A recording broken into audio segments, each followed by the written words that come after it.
Hello and welcome back to Rage Gaming and more Diablo 4. It's finally time for me to talk Season 9 Necromancer because I am late. Due to quite a few reasons in my personal life, I was just late to this season. Despite that, I stood here in Torment 4 after a full day's worth of play in the endgame. Looking at Season 9, Bloodwave seemed like it'd be good again despite the nerfs, but I am not playing that build a third season in a row. To my relief, looking at the top pit clears, something fresh turned out to be good. This ebon-piercing style of Blight, a shadow dot build-up build that we haven't really been able to see in Diablo in a long time, thanks to a bunch of changes to key aspects, even Paragon changes, and more to look at. But it means we got a fresh ultimate to play with, the Soul Rift, and a unique shotgun style of blast gameplay. So it feels fresh, it feels fun, and it's super strong as you can see, even after that just day in the endgame. So today, what I've got is my take on this build, having looked at the different versions of it being ran at the top level, the highest pit clears and why. What I want to do is provide a strong middle ground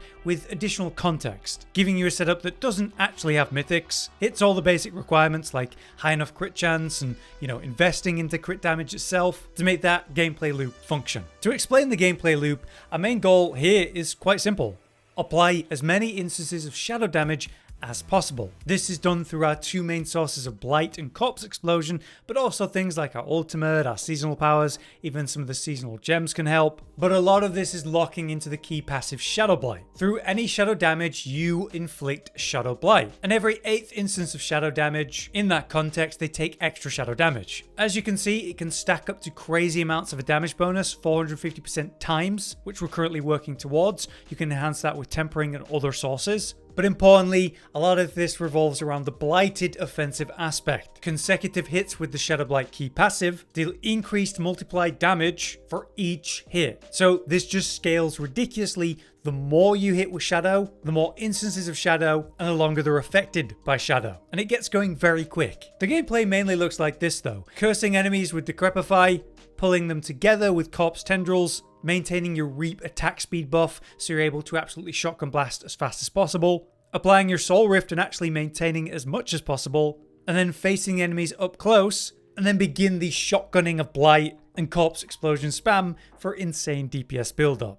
If you're going to play this build, one of the most impactful bits of advice that I can suggest to you is taking whatever keybind you've got Corpse Explosion on and rebinding it to scroll wheel if you're playing on a mouse. The reason for that is so that you don't have to be permanently doing this with your keyboard your entire existence and destroying your hands. If you just scroll wheel with your mouse, it does it automatically. It's super smooth. A lot of the gameplay is about weaving Blight blasts in between the Corpse Explosions. So while holding right click to activate Blight, I'm also scrolling up and down with my mouse wheel and doing everything at once in a very casual, calm manner instead of spamming buttons. So strongly recommend that.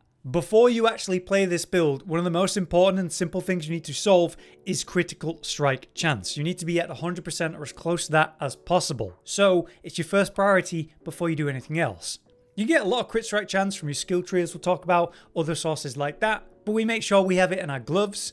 The unique winner highlight actually has some. You can obviously get it on your rings, but other sources for it do exist, like say the new gems that we have, like critical strike chance through that. And there's also runes too. You need to invest as much as you need to actually have enough crit strike chance. Obvious example, Grasping Veins, another great help. But you're also going to need enough essence generation. There are ways to achieve that, like on your defensive slots, like a helm, you can get essence per second. But that's probably all I need to say for PSAs and warnings about getting this build working. It's not too bad.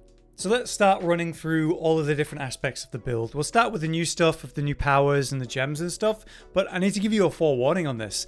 I'm literally a day into the endgame, and these things just don't drop. Apparently they were even buffed beyond what they started at on the first day, so I don't even know how you got them. They don't drop for me. So we'll be talking about what I've got, why, and what's helping me, but what I'm also aiming for quite a lot. So starting with the new powers, the spellcraft. On this, we are running Disintegrate. This generates a beam at a location, which if you walk away from, sort of pulls this line. Everything between that takes this damage. And through the setup we have, that's obviously dealing another source of shadow damage, which is very important. It's also doing a lot of other beneficial stuff, and you can spawn multiple of them, which is really awesome. With this then, we have Nebulous Extract that basically just turns that catalyst damage into shadow damage. It also means they're dealing a bit less, which is nice. First up then we have Sapping Crux, which basically means our catalyst starts to apply vulnerable. So that beam is now applying vulnerable for 8 seconds, really helps maintain that, since we're using our corpse tendrils for a different purpose. The other 2 powers I have are irrelevant. They're basically just empty slot fillers while I'm trying to get better options. But what's important is that they're both giving me power as arcana, and this ties into one of my gems, which is giving me crit strike chance and movement speed if I have 2 arcana in the School of Power. So they actually have some purpose there. You will see a lot of people running Fractured Core though, because it's going to deactivate monster damage or a resist. So say the purple enemies that are so annoying that you have to kill, otherwise nothing takes damage. It kind of interrupts that, which is a nice convenience thing. The most popular thing though is Bloody Charm, which basically means that we're executing low health enemies. This is vital for high pit pushing where you're dealing with enemies that just don't die and take a lot of damage. Getting an instant execute is going to be amazing for that. Outside of that, it's a lot less impactful because everything dies instantly anyway. But for pit pushing, obviously Bloody Charm is a top pick. Another popular one that I was hoping to get a lot sooner than I have, obviously, was Tranquil Stone, which is also another power arcana, which is what I want, but it just provides you consistent unstoppable, meaning you're not booped and interrupted constantly by elites when you're killing. This is a really nice thing. Wish it would drop for me. Another good option, again, another power option that I was looking at is Reactive Ooze here, giving you 8% of maximum resource generation per second. Basically, if you're having essence issues, which this build is very demanding on, then yeah, this could be another way to resolve that. So that's the power setup and what I'm aiming for and why. Next up then, we have the Jewels, aka Occult Gems version 2. And we see a lot of repeat picks for these for obvious reasons, but let me just quickly explain. Firstly, the probably best one here, Idol from Below, basically is just giving this massive, ridiculous increase to primary stats, maximum life, and unhindered. So it's just instantly really impactful. It also spawns extra enemies, which is actually helpful when you're dealing with the pit, or maybe you're dealing with a boss and you get some extra enemies that actually helps proc some stuff. So it's an obvious top choice. The other one I'm running right now is Seal of Power, which gives you that movement speed, but importantly, just straight 15% crit strike chance. Again, we need to achieve 100% crit strike chance as soon as possible. This is going to give you that early boost to that when you're lacking on it. Once we reach Mythics and you can get a bunch of crit strike chance from, say, Air Up Edition, the helmet, that'd be great. But before then, this is actually a very important thing to think about. Otherwise, the 2 that I'd like to run, I haven't had dropped yet, which is Elemental Brand, which basically means you've got more ways to get shadow damage for further faster Shadow Blight stacking. Very important, as we've said. And also there's Scornful Light, which does give you a lot of increased element damage, so shadow damage, obviously. But the problem here is you take more element damage, so it's probably one to delay as long as possible until you've got all the caps for armor and element and so on. But yeah, that's what I'm running and what I'm looking at. Next up then we have the skill tree. I'm going to blast on this one. First thing is the basic. It's very important. Reap, you want this for enhanced reap in particular. Having an extra darkness skill on your bar is important because of the passive Reaper's Pursuit, giving you movement speed, but more importantly, increased multiplied damage. So the more darkness skills in your bar, the better. This is just a great pick because it's actually serving a purpose. It's a reliable essence gen in like the rough situations where you definitely have to do that. But more often than not, you're just swinging it every 4 or so seconds for this big attack speed bonus thanks to the enhancement. Having higher attack speed means you're able to blast out those shotgun bursts faster, and that's very impactful. Next then we have 1 point in Blight just to get it going all the way to Supernatural. Very important, increased damage taken from those affected by it. Obviously maxing Hued Flesh to generate corpses. We take Corpse Explosion to Blighted so that we can spread another source of darkness and shadow. Of course, Fueled by Death for increased damage. Necrotic Fortitude for barriers. Titan's Fall for increased damage to elites. Spiked Armor, especially right now for me when I'm undergeared and getting armor cap. Of course, Death's Embrace and Full Precision Decay as usual, as well as amplified damage. We got 1 point Decrepify to Abhorrent to really reliably get cooldown reduction. Very important for many reasons that you're constantly applying Decrepify to every target you're attacking. But for the cooldown reduction, very important. Then we have Corpse Tendrils, which importantly we take to Blighted instead of Plague. The reason for that is because it's going to mean that we're generating a load of blood orbs, and has become quite meta, blood begets blood. Picking up a blood orb gives you this 10% times increased damage. Get 5 of them, you get 50% times. So you pull in all the enemies with this skill tree, generate a load of blood orbs, and of course get loads of damage bonuses because of it. We also invest in the Embalmer aspect for a consistent source of blood orbs too as we consume corpses. This is important in single target.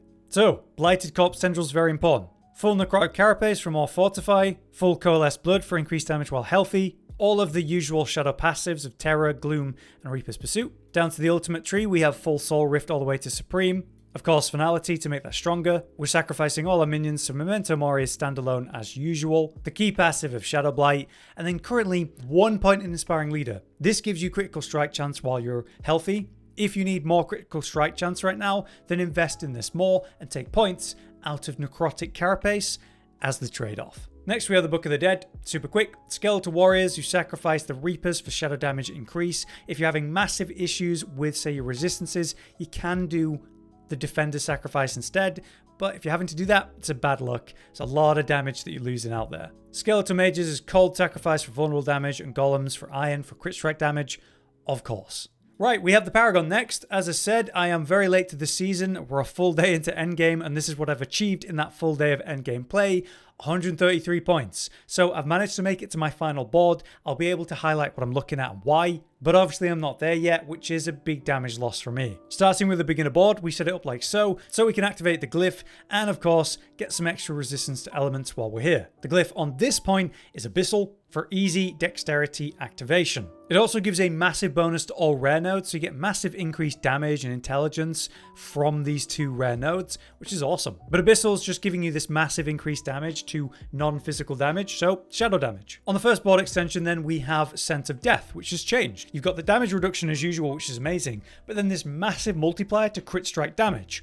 A lot of our damage is based on critting, right? So this is insane and one of the first things I went for. On this board right now I have the Darkness Glyph. The reason for this is just straight shadow damage increase, which is great, but it's a damage reduction. As you apply shadow damage to targets, they deal less up to 10% less as a form of DR. Very important as you're going into Torment 3 and 4 for the first time and struggling to survive. And if you're pushing pits, obviously you'll need something like this. However, I don't recommend you run this when you're surviving fine and want more DPS. Instead, I would take Darkness off and run something like Eliminator or Exploit. Exploit gives you more vulnerable damage, Eliminator kills elites better. For general gameplay, I'd go for Exploit. And it's something I slot in and out depending on the content that I'm doing. Anyway, this is how I spend my first points here. As a reminder, there are so many nodes here I'm going to want to pick up that I can't afford to get right now because I just literally don't have the Paragon points. So you fill it out properly when you're ready. I'll have to say that for every board here, so I'm only going to say that once.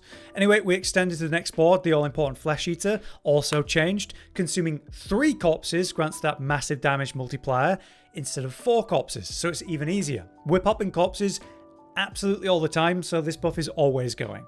Massive damage increase, and for this glyph we have Essence. Big critical strike damage increase, and especially to enemies that aren't healthy. Anyway, we path up and through Recuperate just for some max life, bring us to the next board, which is of course Blood Begets Blood. So as we're picking up all those blood orbs, we're getting big damage increase. On this board, we have the Gravekeeper glyph. We're generating so many corpses all the time, more than we can actually explode. So we get this big damage multiplier because we're next to the corpses. I path like this to be efficient with my Paragon points, but again, so many nodes I'd like to pick up here, and probably reorganize this whole thing to be a bit more efficient. But this setup lets me just barely touch the final board, which as usual is Frailty. You curse enemies, and they take a massive damage multiplier, reaching a cap of that damage multiplier after a certain period of being cursed. So this is really good for pit pushing, where enemies stay alive longer, and single target boss killing. Here is where I'd put in Eliminator or Exploit as my final glyph options. If I was doing pit pushing, I'd go Eliminator. For general gameplay, I'd go Exploit. So that's the current state of the Paragon board. A lot of points needed and a lot to fill out here. Obviously, a lot of damage potential to come by just getting more Paragon points. But I'm trying to catch up as fast as I can. Right, now we talk about gear. Let's blast through this. For the helmet, we have Embalmer. This is giving us more blood orb generation for Blood Begets Blood. This is a sustainable way to get blood orbs in single target where we struggle otherwise. On the chest piece, Hardened Bones, damage reduction. On the gloves, it is our crutch for crit strike damage and chance, Grasping Veins. We need more crit strike chance. We can get a load of increased critical strike damage through Blood Moon Breaches, which is a pretty clever pickup. So you just have crit strike chance on this, and curse skill levels up. Then you have the dead levels of Golem Mastery and Hellbent Commander, so you want to avoid masterworking those if you can. Most important thing here though is the increased multiplier for crit strike damage to those affected by curses, so a top roll is why this is so good. For the boots, it is the usual crutch of Yen's Blessing for the moment for the resistance to all elements. They did nerf this to have less resistance to all elements, which sucks, but it's still a fantastic crutch. For that slot though, as usual, we're going to go for the aspect of Cursed Aura, so I don't have to actually apply Decrepify anymore. And actually I could take Decrepify off the bars and probably slot on something like Sever as another darkness skill for another damage modifier. But while I desperately need resistance to all elements, I can't afford to do this. On the weapon then, it's blighted, so we can get that really potent Shadowblight damage. The amulet, this is vital, required for the build to work. Ebonpiercer, turning your blight into the projectile blast that we use. It also has this chance for blight projectiles to cast twice, which we also make sure we have as a temper on our weapon, and we want that to be close to 100%. So instead of firing 4, you're firing 8 the whole time, doubling your output. For the rings, we first have Sacrificial for the bonus for the sacrifices. And then, of course, the Damned aspect, increased shadow damage to enemies afflicted by any curse. It's a no-brainer. So those are the aspects and why. Let's talk about the affixes, which is a complete mess for me right now as I'm very early in endgame. On your defensive pieces, Intel, Max Life, and then something beneficial, like all resistances or armor is what I'm aiming for. So I've got that on my helmet, and I've got that on my chest most of the way.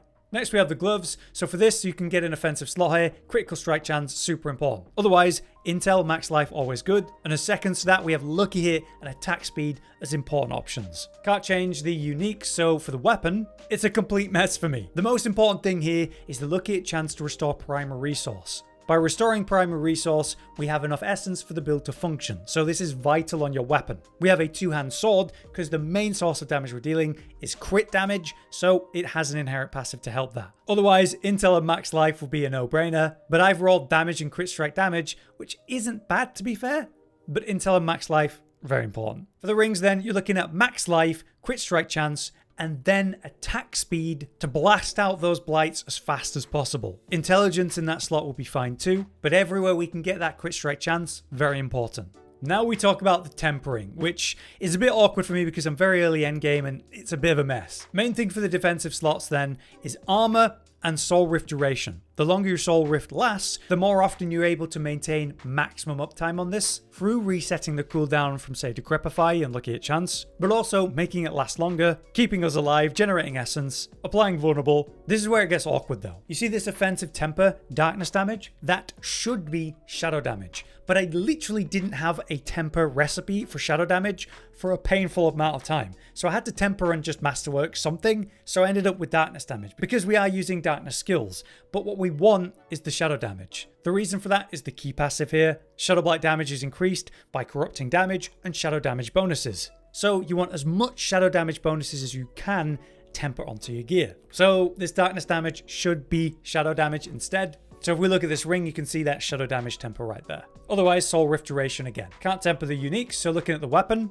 again, there we go, shadow damage. And importantly on your weapon, chance for blight projectiles to cast twice. You want that to be as close to 100% as possible. So we're able to find that again on Ebonpiercer to try to push that further. For the ring tempering then, it's shadow damage and ultimate CDR, so we've got as much Soul Rift duration as possible. When it comes to masterworking then, pushing your main stats and main benefits is the most important thing. So if I need armor, then I'd be looking to hit total armor or armor on this case. But Soul Rift duration would be great.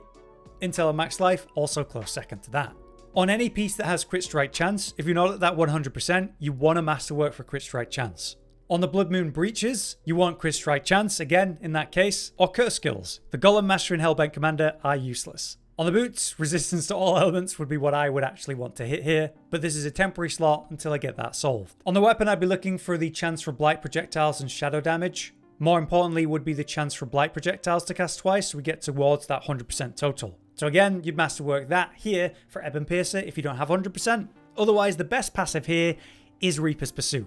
It's the biggest multiplier. Gloom would be the close second to that. And so the same rules apply to the rings. Crit strike chance if you're not 100%. Otherwise, attack speed, ultimate cooldown, max life, intel, all good things to hit. Finally, as we talk about the runes and gems, in the armor, we have intelligence to stack our main stat. For the runes I've got here, we have Pock and Thul. Pock means we spend our main resource, and that generates the offering necessary to trigger Thul, which is an AoE freeze and generates vulnerable as well. Absolutely fantastic rune. For the other runes, I've got Seer and Ohm. Cast 5 skills and become exhausted, pretty reasonable to do. And this triggers the Barbarian Warcry for a damage increase. spiking our DPS even higher. As a final mention, I'll at least talk about the Mercenaries. I'm running Rahir because I'm very undergeared. For him, he's got Ground Slam, which can actually give us some extra damage. We get extra resistance to all elements, which I really need. We have Bastion for a massive damage reduction while we stand in the bubble. And then Inspiration's the thing that makes Ground Slam increase the damage that the enemies take. And if you stand in the bubble of Bastion, you deal more damage too. So he's a great multiplier as well as a great tool while it's hard as you get into the endgame for the first time. Second to that is the reinforcement of Alkin again. The reason for that is Flame Surge. It does tons of ticking damage and is great for proccing Lucky Hit. But yeah, there you have it. That is how this build functions and all the ins and outs of what I think is necessary to get it to work. The crit strike chance, obviously super important, the essence gen, and understanding how to maximize applying as much shadow damage and different Shadow Blight procs to stack that up as quick as you can. It's been fun to play something a bit fresh after playing Bloodwave 2 seasons in a row. But to know that it's doing fantastically in the pit pushing was the reason that I looked into it in the first place. But I hope my overview of this helps you get started with your own version of it. The potential for me here is going to scale ridiculously as I actually get my Paragon boards finished, clean up my tempers, swap the boots to the Cursed Oro one, which is going to be fantastic, and basically get settled into Torment 4. But yeah, for now, I've been Hollow, you've been you. Thanks for watching, we'll see you next time. Josh, Cotton, and Hollow with the videos, dropping the humor like a hammer on your tippy toes, bringing entertainment on a daily arrangement to take our insanity and turn it into entertainment. Yes, I said entertainment twice, to reiterate that it is nice to look into your faces on a mostly daily basis when you let us in your homes to make the whole world a stage. Goodbye.